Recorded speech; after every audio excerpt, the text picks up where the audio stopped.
They branded me as unmarriageable, and after facing 12 rejections over 4 years, I began to believe it myself. My name is Elenina Whitmore. I'm 22 years old, and my legs have been useless since I was 8, the unfortunate result of a riding accident that fractured my spine and left me reliant on a wheelchair. My father commissioned it from a skilled craftsman in Richmond. However, it wasn't the wheelchair itself that made me an undesirable match in Virginia society in 1856. It was what it symbolized: damaged goods, a burden. A woman incapable of fulfilling the most basic expectations of Southern womanhood, standing gracefully beside her husband at social gatherings, bearing children without difficulty, and managing a household with ease. 12 men, 12 proposals orchestrated by my father, 12 rejections that grew increasingly harsh as my reputation as the crippled Whitmore girl spread throughout Virginia's planter class. But this isn't a story about my disability. It's about how my father's desperate solution, essentially giving me to an enslaved man known only as the Brute, blossomed into the greatest love story I could ever have imagined. And how a society that deemed me worthless and him as mere property was proven devastatingly wrong about both of us. Let me take you back to March of 1856, to the moment my father made a decision that would irrevocably alter 3 lives. Whitmore Estate is nestled in the Piedmont region of Virginia, 20 miles west of Charlottesville. It's a place where rolling hills meet dense, ancient forests, and vast tobacco fields stretch out towards the majestic Blue Ridge Mountains. 5,000 acres of prime farmland, 200 enslaved people, and a grand house my grandfather built back in 1790. A 2-story structure of red brick adorned with elegant white columns, boasting crystal chandeliers imported directly from France, and so many rooms that my father and I could easily avoid each other for days, if we so desired. I was born here in 1834, the only child of Colonel Richard Whitmore and his beloved wife, Catherine. My mother tragically passed away just 3 days after my birth from childbed fever, leaving my father with an infant daughter and a complete disinterest in remarrying. He raised me with a blend of distant affection and unwavering practical determination. I received an education far exceeding that of most Southern girls, learning to read Greek and Latin, mastering mathematical calculations, and engaging in discussions about philosophy and politics. He intended for me to marry well, to leverage my education as a valuable asset that would attract a wealthy, intelligent husband. Then came the riding accident. I was 8 years old, riding a horse that was far too spirited for my limited skills, simply because I had begged relentlessly and my father had indulged me, as he often did. The horse was startled by a snake, reared up violently, and I was thrown. I landed squarely on my back, directly across a fallen log, and I heard a sickening crack. Not the log, but my spine. Doctors arrived from Richmond and Philadelphia, examined me, conferred amongst themselves, and delivered their grim verdict. The damage was permanent. My legs would never function properly again. I might regain some sensation, some limited movement, but I would never walk normally, never run, never dance. I would require a wheelchair for the remainder of my life. My father, ever determined, commissioned the finest wheelchair available. A mahogany frame, a supple leather seat, wheels that glided effortlessly across the polished floors of our home. He hired private tutors to continue my education, given that I couldn't attend social functions as easily. He adapted our home, adding ramps where there were steps, widening doorways, and relocating my bedroom to the ground floor. But he couldn't adapt Virginia society. By the age of 14, when other girls my age were being courted at parties and picnics, I was confined at home with my books. By 16, when my peers were becoming engaged, I was watching life unfold from behind the windows, a mere observer. By 18, my father began his determined campaign to find me a husband. He was 51, in good health, but increasingly anxious about my future, about what would become of me after his death. "You need protection," he told me. "You need someone to care for you, to manage the estate, to ensure you're secure." "I can manage the estate," I countered. "You've taught me enough about business and farming." "Elenina," his voice was gentle but firm, "you know that's not how society works. A woman alone, especially. He gestured towards my wheelchair. You need a husband. The first proposal came from Thomas Aldrich, 35, a tobacco planter from Lynchburg. My father invited him for dinner, presented me in the parlor, and I watched as Thomas's eyes traveled from my face, down to the wheelchair, and then directly to the floor. Miss Whitmore is highly educated, my father stated. She reads Greek, speaks French, and manages household accounts with exceptional skill. Colonel Whitmore, Thomas interrupted, might I speak with you privately? They left me alone in the parlor. I knew exactly what was happening, could hear their hushed voices emanating from the study. I could already imagine Thomas saying what every subsequent suitor would say, in various forms. My father returned alone. Mr. Aldrich has declined, he announced. He feels the situation isn't suitable. Because I can't walk. Elenina, you can say it, father. Because I'm crippled, because I'm damaged, because I'm useless. You are not useless. But his eyes betrayed him, acknowledging that the world disagreed. The second proposal arrived 3 months later. James Morrison, a 40-year-old widower with 3 children. The conversation in my father's study lasted longer this time. I heard raised voices, heard my father arguing vehemently, but the outcome remained the same. Morrison emerged and looked at me with something akin to pity. Miss Whitmore, you seem a lovely young woman, but my children need a mother who can manage them physically. I'm sorry. The third, fourth, and fifth proposals followed throughout 1853 and 1854. Each rejection carried its own unique flavor of cruelty. I need a wife who can stand beside me at social functions, not sit while others stand. The wedding would be embarrassing. How would she process down the aisle? I've heard she can't have children. What's the point of marriage? That last rumor was particularly insidious. Some doctor, without ever examining me, had speculated that my spinal injury might affect my ability to bear children. The rumor spread like wildfire throughout Virginia society. And suddenly, I wasn't just disabled. I was also infertile. I tried desperately to correct the misinformation. The doctors in Philadelphia had assured me that my reproductive system was perfectly fine, that the injury had no impact, but reputations rarely care about facts. Once labeled as unable to bear children, I might as well have been branded a plague carrier. By 1855, my father's attempts had become increasingly desperate. He approached men from other states, North Carolina, Maryland, Kentucky. He lowered his standards regarding wealth and social standing. He offered increasingly generous dowries. The answer was always no. Rejection number 9 arrived in January 1856 from a man named William Foster, whom my father had met through business connections. Foster was 50 years old, portly, twice widowed, and possessed a well-deserved reputation for heavy drinking. My father was offering him a substantial sum, a third of our estate's annual profits. Foster toured our property, met with my father's lawyer, examined the financial arrangements in detail. Then, finally, he met me. Can you sew? He asked bluntly. No, sir. My hands have limited dexterity. Can you cook? I've never learned. We have kitchen staff. Can you manage servants? I can direct household operations from my chair. He turned back to my father, his face contorted with disapproval. Colonel, your daughter is charming, but I need a wife who can perform wifely duties. This situation is untenable. After Foster departed, I found my father in his study, staring blankly at the wall, a glass of bourbon clutched tightly in his hand. Father, you can stop. I don't need 12 proposals. Elenina. His voice was flat, defeated. I've arranged 12 proposals in 4 years. Every single man has declined. Some politely, some brutally, but all delivering the same message. You're not worth marrying. The words struck me like physical blows. Then I won't marry, I declared. I'll stay here. I'll help you manage. I'm 55 years old. I could die tomorrow or live 20 more years, but either way, I'll die eventually. And when I do, what happens to you?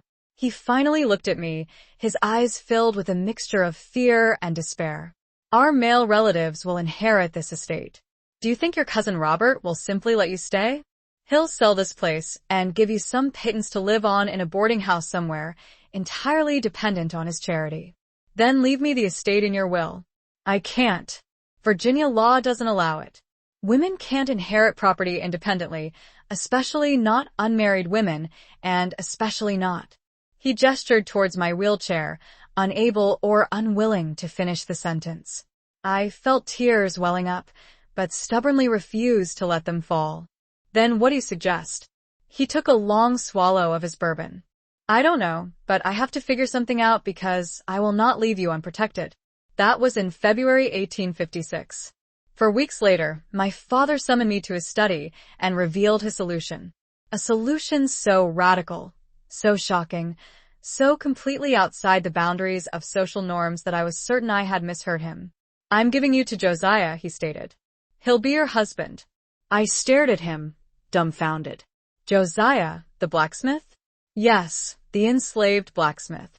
Father, you cannot be serious. I'm completely serious. He stood and began pacing the room, a habit he always displayed when grappling with difficult decisions. Elenina, no white man will marry you. That's the reality we face. But you need protection. You need someone strong enough to carry you, capable enough to manage the physical tasks you can't do, loyal enough to care for you when I'm gone. And you think an enslaved man. Josiah is the strongest man on this estate. He's intelligent, healthy, and by all accounts, gentle despite his imposing size. He'll protect you. He'll provide for you. And he won't abandon you because he's bound to you by law. The logic was horrifying, yet undeniable. Father, this is not how. I know it's unconventional, he interrupted. I know society will condemn it, but society has already condemned you, Elenina. 12 men looked at you and decided you weren't worth marrying. So, I'm done caring what society thinks. I'm arranging protection for my daughter, utilizing the resources available to me. You're treating me like property, giving me to a slave as if I'm a piece of furniture. I'm ensuring you survive. His voice rose, then softened. Elenina, I've spent 4 years trying to find you a husband through proper channels. It's failed. So, now I'm trying something else. If it makes you feel better, I'll tell you this. I've observed Josiah for years. He's never been violent. He's never been cruel. He reads. Yes, I know he's not supposed to, but I've seen him. He's smart and capable and everything you need in a protector. I struggled to process this information. My father wanted me to marry, or whatever passed for marriage, when one party was enslaved, a man I'd barely spoken to, a man society considered mere property, a man known as the Brute because of his immense size and strength. Have you asked Josiah? Not yet. I wanted to tell you first. And if I refuse? My father's face was suddenly ancient, etched with exhaustion. Then I'll keep trying to find a white husband, and we'll both know I'm destined to fail, and you'll spend your life in boarding houses after I die, dependent on relatives who don't want you. It was the bleakest possible portrayal of my future. And as much as I wanted to rage against it, to insist there had to be another way, I couldn't fault his logic. No white man wanted me. Society had deemed me unmarriageable. My options were to accept my father's radical solution or face a future of dependency and vulnerability. Can I meet him first? Actually talk to him? Of course. I'll arrange it for tomorrow. That night, I lay in my bed, desperately trying to imagine my future. I'd certainly heard about Josiah. Everyone on the estate knew about the Brute. He was enormous, easily over 7 feet tall, with shoulders like a bull and hands that could bend iron. He worked tirelessly in the blacksmith shop, forging horseshoes, tools, and equipment. People were genuinely afraid of him. Even the other enslaved people gave him a wide berth. White visitors often commented on his imposing size, with a mixture of fascination and thinly veiled fear. And my father wanted me to marry him. I tried to visualize it. Tried to imagine living with a man I didn't even know, a man society considered to be property, a man who looked like he could snap me in half without even trying. I attempted to envision him as a husband, as a protector, as the person who would guide me through life after my father's passing, but I simply couldn't. I couldn't see past the fear, past the sheer strangeness of it all, past the absolute impossibility of this outlandish plan. But as dawn approached and sleep continued to elude me, one thought solidified in my mind. If I had to choose between a future wholly dependent on relatives who viewed me as a burden, or a future with a man my father genuinely trusted to protect me, perhaps this radical solution was, in fact, the only solution. Tomorrow, I would meet Josiah, and we would both discover whether my father's desperate plan stood any chance of working. They brought Josiah to the house the following morning, and my first thought was a silent, "Dear God, he's impossibly large." I was situated in the parlor, positioned by the window in my wheelchair, when I heard the heavy, resounding footsteps in the hall. My father entered first, followed by a figure so tall that he had to duck, to fit through the doorway. Josiah was a towering 7 feet tall, if not more, with shoulders that nearly spanned the entire width of the door frame. He weighed at least 300 pounds, every ounce of its solid muscle accumulated from years of grueling work at the forge. His hands were enormous, heavily scarred from countless forge burns, capable of bending iron bars as if they were mere twigs. His face was dark, weathered, framed by a thick, untamed beard, and his eyes darted nervously around the room, never once settling directly on me. He was dressed in rough work clothes, a coarse cotton shirt and pants, both stretched to their absolute limit by his sheer size. He stood with his massive hands clasped tightly in front of him, head slightly bowed in the submissive posture expected of an enslaved person in a white person's house. The brute nickname was undeniably accurate. He looked like he could tear the entire house apart with his bare hands, if he so desired. My father cleared his throat, breaking the tense silence. "Josiah, this is my daughter, Elenina." Josiah's eyes flicked towards me for a fleeting half-second, then immediately returned to the floor. "Yes, sir." His voice was surprisingly soft for such a colossal man, deep but quiet, almost gentle. "Elenina," my father continued, "I've explained the situation to Josiah. He understands that he'll be responsible for your care and protection." I found my voice, although it trembled slightly. "Josiah, do you?" He glanced at the chair, a delicate piece with curved legs and embroidered cushions, then at his own massive frame. "I don't think that chair would hold me, miss." "The sofa, then." He lowered himself carefully onto the very edge of the sofa, which creaked audibly under his weight, but miraculously held. Even seated, he was taller than most standing men. His hands rested heavily on his knees, and I couldn't help but stare at them. Each finger was like a small club, heavily scarred and calloused, seemingly capable of crushing stone with ease. "Are you afraid of me, miss?" His voice was quiet, almost a whisper. "Should I be?" "No, miss. "I would never hurt you." I swear that." "They call you the brute." He visibly flinched. "Yes, miss. Because of my size. Because I look frightening. But I'm not brutal. I've never hurt anyone. Not on purpose. But you could." "If you wanted to." "I could." He met my eyes again, his gaze unwavering. "But I wouldn't. Not you. Not anyone who didn't deserve it." There was something in his eyes, a profound sadness, a quiet resignation, a surprising gentleness, that didn't match his imposing appearance at all. In that moment, I made a decision. "Josiah, I want to be honest with you.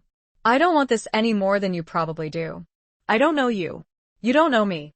My father is arranging this because he's desperate, and I'm unmarriageable, and he thinks you're the only solution.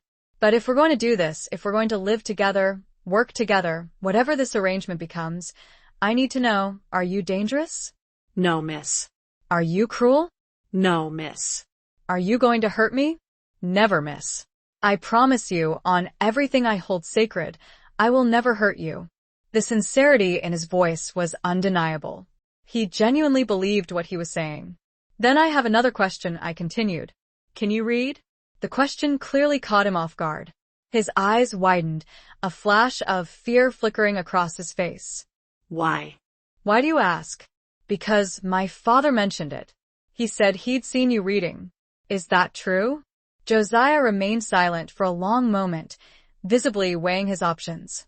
Reading was strictly illegal for enslaved people in Virginia. Teaching an enslaved person to read could result in severe punishment for both the teacher and the student. Admitting to literacy was incredibly risky.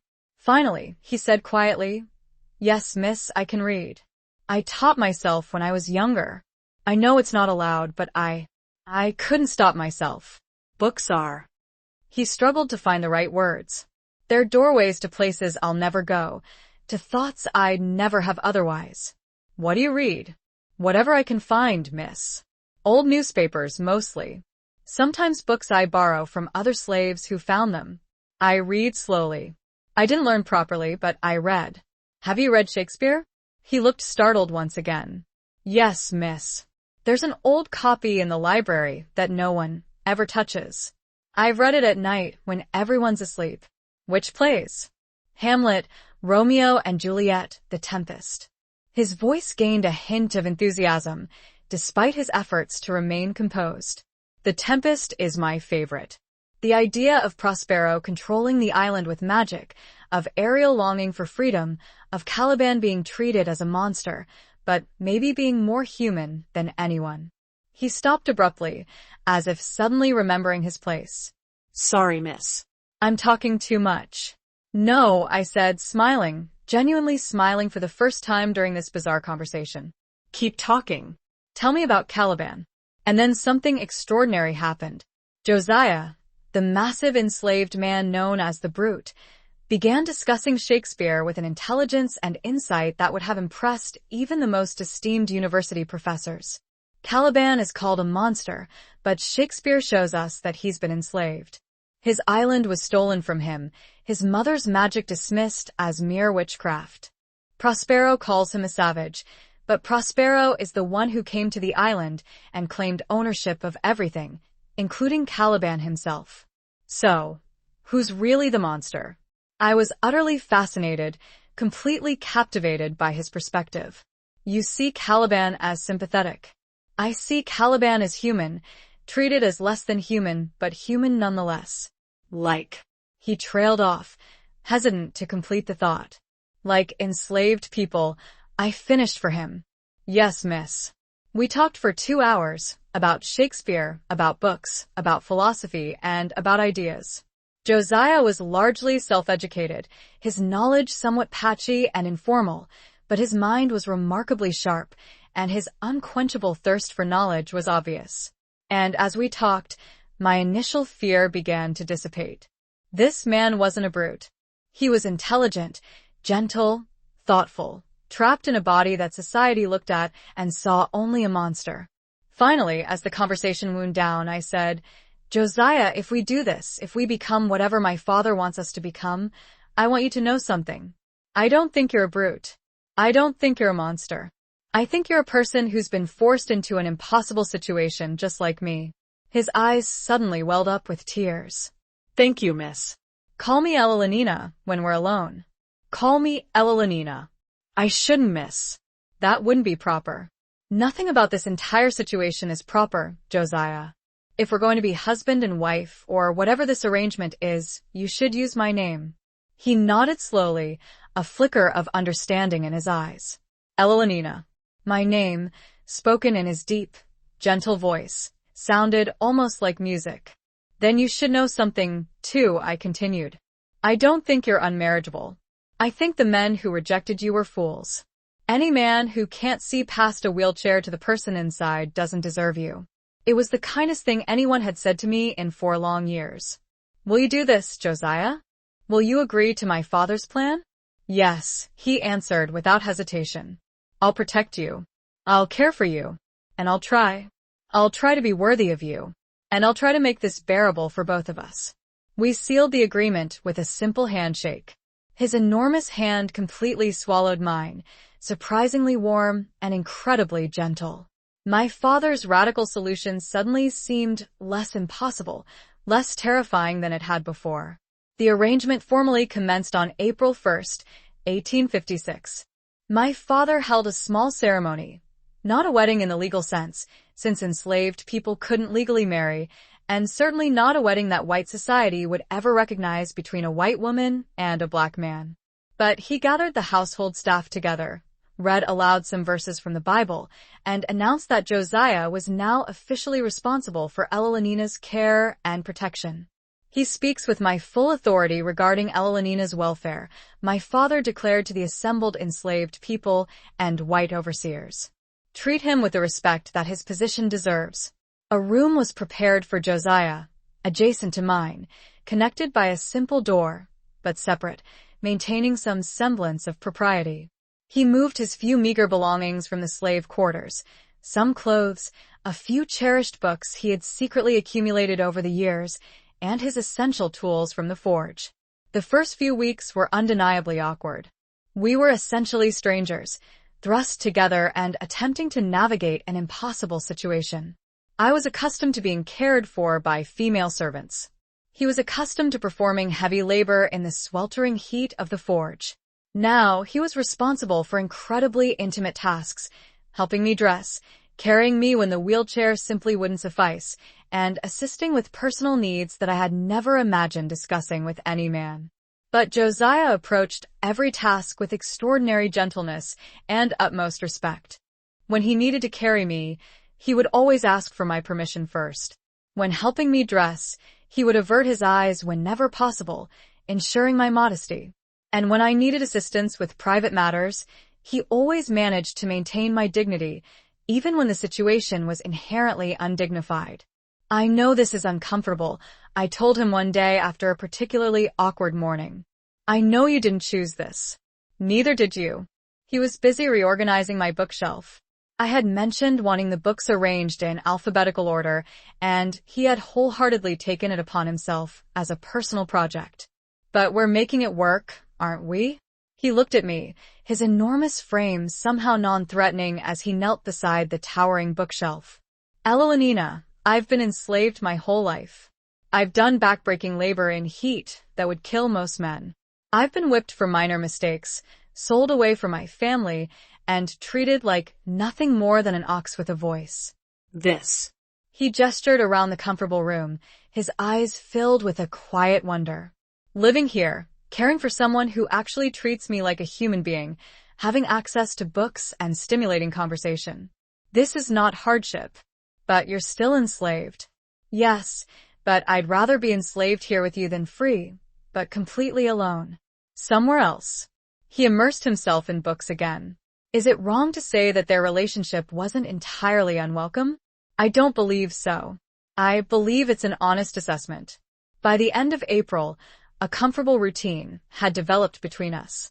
Each morning, Josiah assisted me with my preparations, then carried me to the breakfast room.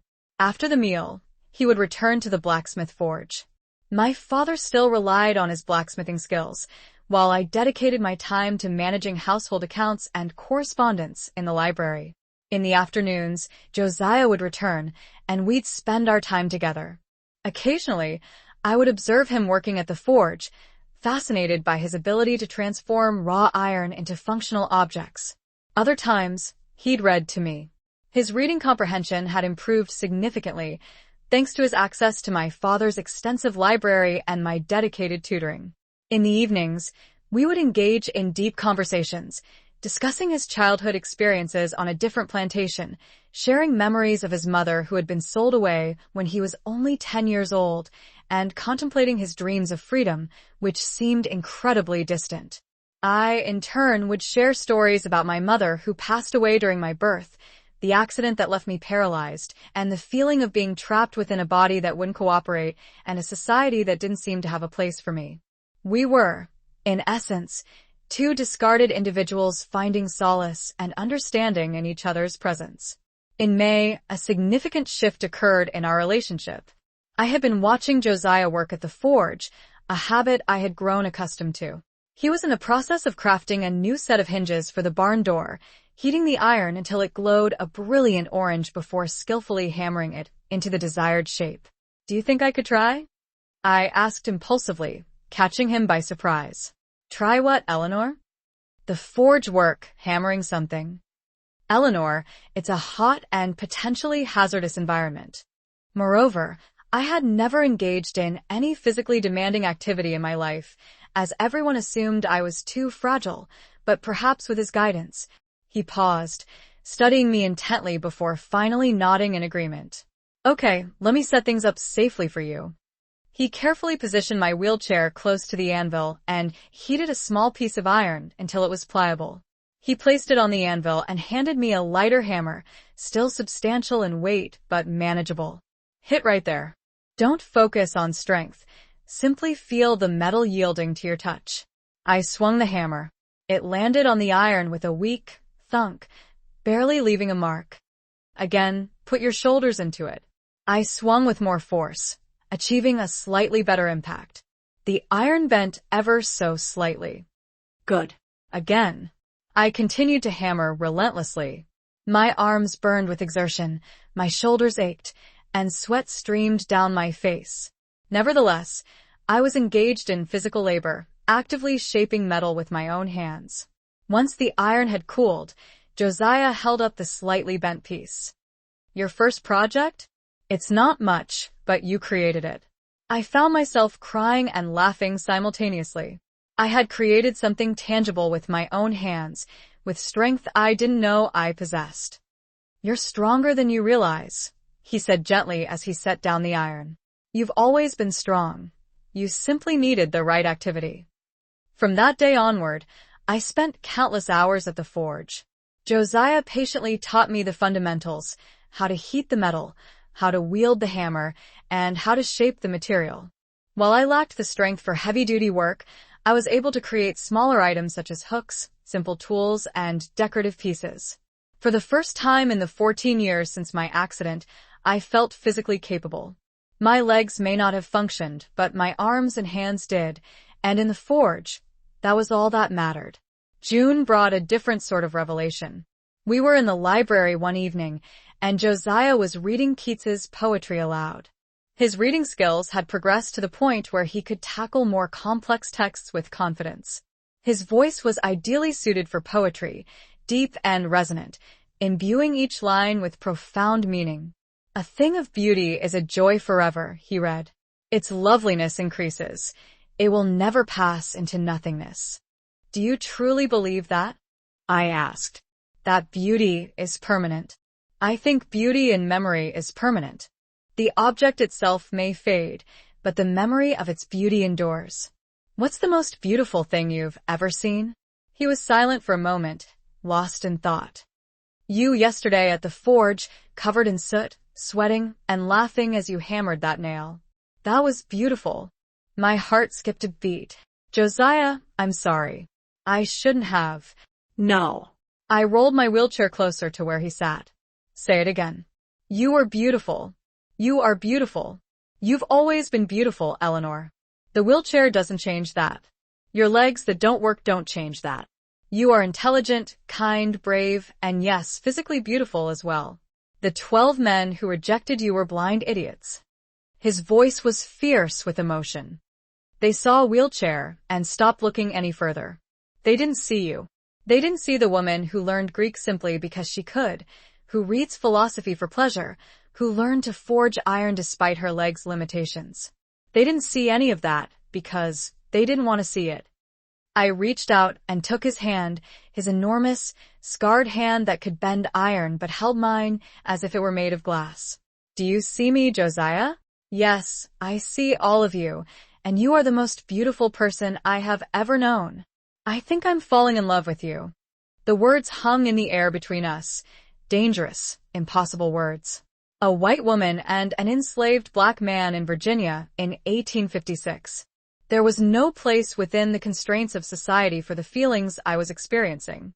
Eleanor, he said carefully, you can't. We can't.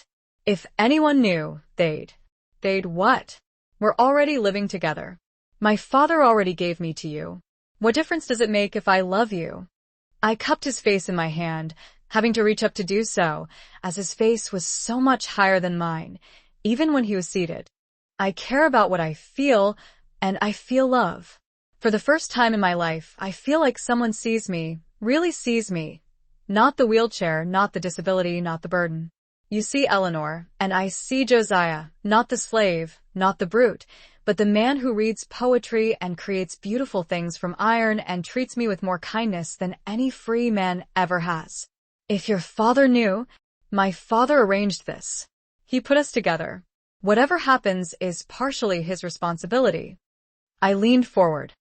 Josiah, I understand if you don't feel the same way. I understand that this is complicated and dangerous, and maybe I'm simply lonely and confused, but I needed to tell you. He remained silent for so long that I feared I had ruined everything. Then he spoke. I've loved you since the first real conversation we had, when you asked me about Shakespeare and genuinely listened to my answer, when you treated me as if my thoughts mattered. I've loved you every day since, Eleanor. I just never thought I could say it. Say it now. I love you. We kissed. My first kiss at the age of 22 with a man society deemed should not exist for me, in a library surrounded by books that would condemn our actions. It was perfect. For 5 months, Josiah and I lived within a bubble of stolen happiness. We were careful, never displaying affection in public, always maintaining the facade of dutiful ward and assigned protector. But in private, we were simply two people deeply in love. My father either didn't notice or chose to ignore the truth. He saw that I was happier, that Josiah was attentive, and that the arrangement was proving to be successful. He asked no questions about the amount of time we spent alone together, the way Josiah looked at me, or the way I smiled in his presence. We built a life together during those 5 months. I continued learning the art of forge work, creating increasingly complex pieces under Josiah's skilled guidance. He continued reading voraciously, devouring books from the library and deepening his understanding of literature and philosophy with each passing day. We talked endlessly about everything and nothing, about our dreams of a world where we could be together openly, about the impossibility of those dreams, and about finding joy in the present, despite the uncertain future. And yes, we became intimate. I won't delve into the details of what transpires between two people in love, but I will say this. Josiah approached physical intimacy as he approached everything else with me, with extraordinary gentleness, with unwavering concern for my comfort, and with a reverence that made me feel cherished rather than used. By October, we had created our own world within the impossible space that society had forced upon us. We were happy in ways that neither of us had ever imagined possible. Then my father discovered the truth. It was December 15th, 1856. Josiah and I were in the library, lost in each other's embrace, kissing with the uninhibited passion of people who believed they were alone. We didn't hear my father's footsteps or the sound of the door opening. Eleanor. His voice was like ice. We sprang apart, guilty, caught, and terrified. My father stood in the doorway, his face a mask of shock, anger, and something else that I couldn't decipher. Father, I can explain. You're in love with him. It wasn't a question. It was an accusation. But I couldn't bring myself to do it. Yes, I love him, and he loves me. And before you threaten him, know that this was mutual. I initiated our first kiss. I pursued this relationship. If you're going to punish someone, punish me. My father's face went through a rapid succession of emotions, rage, disbelief, confusion. Finally, he spoke. Josiah, go to your room now. Don't leave it until I send for you. Sir. Now. Josiah left, casting one anguished glance back at me. The door closed, leaving me alone with my father. Do you understand what you've done? He asked quietly. I've fallen in love with a good man who treats me with respect and kindness. You've fallen in love with property, with a slave, Eleanor. If this becomes known, you will be ruined beyond redemption. They'll say you're mad, defective, perverted. They already say I'm damaged and unmarriageable. What difference does it make? The difference is protection. I gave you to Josiah to protect you, not for this. Then you shouldn't have put us together. You shouldn't have given me to someone intelligent and kind and gentle if you didn't want me to fall in love with him. We were both shouting now, years of pent-up frustration pouring out. I wanted you safe, not scandalous. I am safe, safer than I've ever been. Josiah would die before letting anyone hurt me. And what happens when I die? When the estate passes to your cousin, do you think Robert will let you keep an enslaved husband? He'll sell Josiah the day I'm buried and install you in some institution. Then free him. Free Josiah. Let us leave. We'll go north. I'm your father, and I've spent your entire life trying to protect you, and I will not watch you throw yourself into a situation that will destroy you. Being without Josiah will destroy me. Don't you understand? For the first time in my life, I'm happy. I'm loved. I'm valued for who I am rather than what I can't do. And you want to take that away because society says it's wrong. My father sank into a chair, suddenly looking every one of his 56 years. What do you want me to do, Eleanor? Bless this? Accept it? I want you to understand that I love him, that he loves me, and that whatever you do, that won't change. Silence stretched between us. Outside, the December wind rattled the windows. Somewhere in the house, Josiah was waiting to learn his fate. Finally, my father spoke. I could sell him. Send him to the deep south. Make sure you never see him again.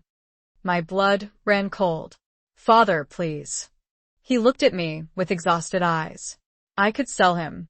That would be the proper solution. Separate you. Pretend this never happened. Find you another arrangement. Please don't. But I won't. He held up a hand. I won't because I've watched you these past 9 months. I've seen you smile more in 9 months with Josiah than in the previous 14 years. I've seen you become confident, capable, happy, and I've seen how he looks at you like you're the most precious thing in the world. Hope flickered in my chest. Father, I don't understand this.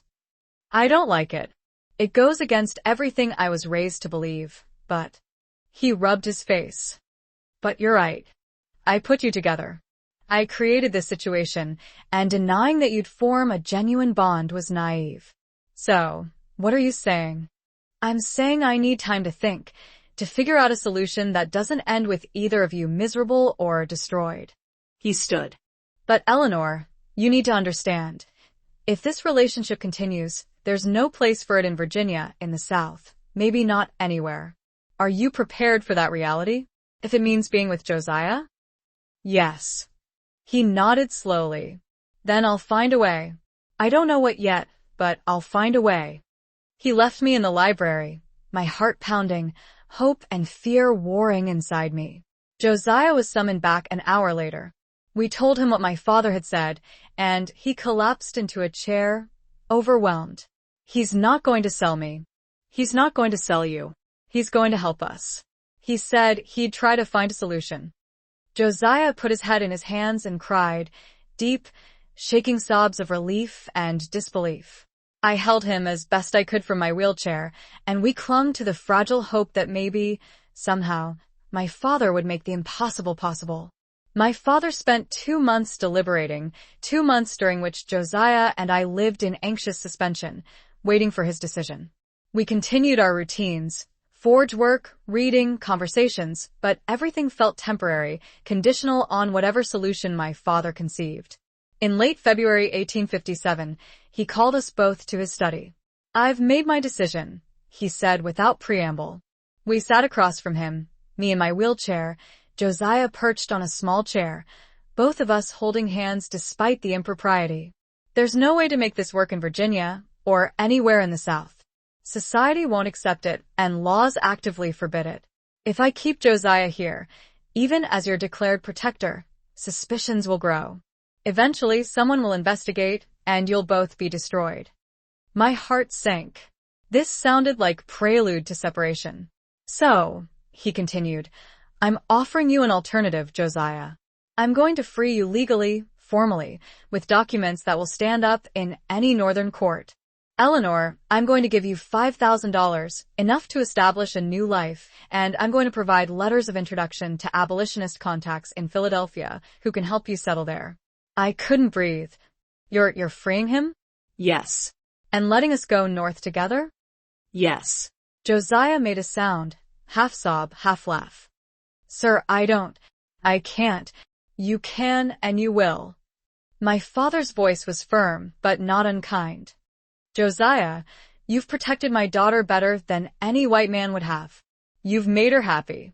You've given her confidence and capability I thought she'd lost forever. In return, I'm giving you your freedom and the woman you love. Father, I whispered, tears streaming, thank you. Don't thank me yet. This won't be easy. Philadelphia has abolitionist communities that will accept you, but you'll still face prejudice. Eleanor, as a white woman married to a black man. Yes, married. I'm arranging for a proper legal marriage before you leave. You'll be ostracized by many. You'll struggle financially, socially, maybe physically. Are you certain you want this? More certain than I've ever been about anything. Josiah. Josiah's voice was thick with emotion. Sir, I'll spend the rest of my life making sure Eleanor never regrets this. I'll protect her, provide for her, love her. I swear it. My father nodded. Then we proceed. The paperwork for your freedom will take a week. I've already contacted a minister in Richmond who is sympathetic to abolitionist causes and won't ask too many questions. You'll leave Virginia as husband and wife, both legally free, with money and connections to start fresh. The next week was a whirlwind. My father worked with lawyers to prepare Josiah's freedom papers, documents declaring him a free man, no longer property, able to travel without passes or permission. He arranged our marriage through the sympathetic minister, who performed the ceremony in a small church in Richmond with only my father and 2 witnesses present. Josiah and I spoke vows in front of God and law. I became Eleanor Whitmore Freeman. I kept both names, honoring my father while embracing my new life. Josiah became Josiah Freeman, a free man married to a free woman. We left Virginia on March 15, 1857, in a private carriage my father arranged. Our belongings fit in 2 trunks, clothes, books, tools from the forge, and the freedom papers Josiah carried like sacred objects. My father embraced me before we left. Write to me, he said. Let me know you're safe. Let me know you're happy. I will. Father, I know. I love you too, Eleanor. Now, go build a life. Be happy. Josiah shook my father's hand. Sir, I'll protect her. Josiah, that's all I ask. With my life, sir. We traveled north through Virginia, Maryland, and Delaware, each mile taking us further from slavery and toward freedom. Josiah kept expecting someone to stop us, to demand his papers, to challenge our marriage, but the papers were solid, and we crossed into Pennsylvania without incident. Philadelphia in 1857 was a bustling city of 300,000 people, including a large free black community in neighborhoods like Mother Bethel. The abolitionist contacts my father provided helped us find housing in a modest apartment in a neighborhood where interracial couples, while unusual, weren't unheard of. Josiah opened a blacksmith shop with money from my father's gift. His reputation grew quickly. He was skilled, reliable, and his immense size meant he could handle work other smiths couldn't. Within a year, Freeman's Forge was one of the busiest in the district. I managed the business side, keeping accounts, dealing with clients, arranging contracts. My education and my mind, which Virginia society had deemed worthless, became essential to our success. We had our first child in November 1858, a boy we named Thomas after my father's middle name. He was healthy and perfect, and watching Josiah hold our son for the first time, this gentle giant cradling a tiny baby with infinite care, I knew we'd made the right choice. 4 more children followed, William in 1860, Margaret in 1863, James in 1865, and Elizabeth in 1868. We raised them in freedom, taught them to be proud of both their heritages, sent them to schools that accepted black children, and my legs. In 1865, Josiah designed an orthopedic device, metal braces that attached to my legs and connected to a support around my waist. With these braces and crutches, I could stand, could walk, awkwardly but genuinely. For the first time since I was 8 years old, I walked. You gave me so much, I told Josiah that day, standing in our home with tears streaming down my face. You gave me love and confidence in children, and now you've literally made me walk. You always walked, Eleanor, he said, studying me as I took shaky steps. I just gave you different tools. My father visited twice, in 1862 and 1869. He met his grandchildren, saw our home, our business, our life. He saw that we were happy, that his radical solution had worked beyond anyone's expectations. He died in 1870, leaving his estate to my cousin Robert, as Virginia law required, but he left me a letter. My dearest Eleanor, by the time you read this, I'll be gone. I want you to know, giving you to Josiah was the smartest decision I ever made. I thought I was arranging protection. I didn't realize I was arranging love. You were never unmarriageable. Society was too blind to see your worth. Thank God Josiah wasn't. Live well, my daughter. Be happy. I died on March 15th, 1895, 38 years to the day after we'd left Virginia. Pneumonia took me quickly.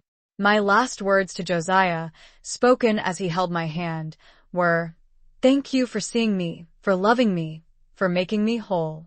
Josiah died the next day, March 16th, 1895. The doctor said his heart simply stopped, but our children knew the truth. He couldn't live without me, the way I couldn't have lived without him. We're buried together in Eden Cemetery in Philadelphia under a shared headstone that reads, Eleanor and Josiah Freeman, married 1857, died 1895. Love that defied impossibility. Our 5 children all lived successful lives. Thomas became a physician. William became a lawyer who fought for civil rights. Margaret became a teacher who educated thousands of black children. James became an engineer who designed buildings across Philadelphia, and Elizabeth became a writer. In 1920, Elizabeth published a book, My Mother, the Brute, and the Love That Changed Everything. It told our story. The white woman society called unmarriageable, the enslaved man society called a brute, and how a desperate father's radical solution created one of the most beautiful love stories of the 19th century. This was the story of Eleanor Whitmore and Josiah Freeman, whose marriage began in March 1857 in Richmond, Virginia, when Colonel Richard Whitmore freed Josiah and arranged his daughter Eleanor's marriage to him before helping them relocate to Philadelphia. Historical records document Josiah's freedom papers, the marriage certificate, and the establishment of Freeman's Forge in Philadelphia in 1857. The couple had 5 children between 1858 and 1868, all documented in Philadelphia birth records. Eleanor's mobility improvement through orthopedic devices is documented in personal letters preserved by the Freeman family. Both died in March 1895, within 1 day of each other, and are buried in Eden Cemetery in Philadelphia. Their daughter, Elizabeth Freeman, published Against All Odds, the Eleanor and Josiah Freeman story in 1920, which became a significant historical document about interracial marriage and disability in the 19th century. The Freeman family of Philadelphia maintained detailed family records, including Colonel Whitmore's letters and Josiah's freedom papers, which were donated to the Historical Society of Pennsylvania in 1965. The story has been studied as an example of both disability rights history and interracial relationship history during the slavery era. The story of Eleanor and Josiah Freeman is one of the most beautiful and radical love stories from the slavery era, a tale of 2 people society discarded, a desperate father's unprecedented solution, and a love that proved everyone wrong about what was possible. Eleanor was deemed unmarriageable because of her disability. 12 men rejected her before her father made the extraordinary decision to give her to an enslaved man. Josiah was called a brute because of his size, but beneath that intimidating exterior was a gentle, intelligent man who read Shakespeare in secret and treated Eleanor with more respect than any free man ever had. Their story shatters every preconceived notion you might have. It challenges assumptions about disability, race, and what truly makes a person worthy of love and respect. Eleanor wasn't defined by her physical limitations. She wasn't broken because her legs didn't work. She was, in fact, remarkably intelligent, capable, and possessed an inner strength that defied her circumstances. Josiah, despite his imposing size, wasn't a brute. He possessed a poetic soul, a thoughtful nature, and an extraordinary gentleness that surprised all who knew him. Colonel Whitmore's decision, while initially shocking to many, ultimately demonstrated a profound understanding. His daughter needed love and respect far more than she needed society's superficial approval. He took the radical step of freeing Josiah, providing them with the financial resources and connections they needed, and sending them north to forge a life that Virginia society would never have permitted. For 38 years, they lived as partners, building a life together. They raised 5 successful children, established a thriving business, and ultimately passed away within a day of each other, a testament to a love so complete that neither could bear to live without the other. If Eleanor and Josiah's story resonates with you, if you believe that love should transcend societal barriers, if you recognize that people are more than the labels society imposes upon them, and if you believe that unconventional solutions can sometimes lead to the most beautiful outcomes, then subscribe now. Uncover more of these hidden histories, stories that are often overlooked in traditional textbooks. These are the tales of individuals who defied seemingly impossible odds, proving that love, intelligence, and inherent human dignity are far more important than restrictive social conventions. Leave a comment right now. What aspect of Eleanor and Josiah's story moves you the most? Was it the father's courageous and unconventional decision? Was it their unexpected and enduring love? Or perhaps it was the fact that they built a successful life together, despite facing overwhelming obstacles at every turn? Share your thoughts and help ensure that this powerful narrative continues to inspire. Your engagement, your comments, subscriptions, and shares helps to ensure that stories like Eleanor and Josiah's are never forgotten. It's how we remember the complex, beautiful, and defiant histories that challenge our preconceived notions about the past. Subscribe now and join us in preserving these essential narratives, tales of love that blossomed against all odds. Click that subscribe button, leave your comment, and prepare to discover even more stories that prove love and human dignity can triumph, even in the darkest of times.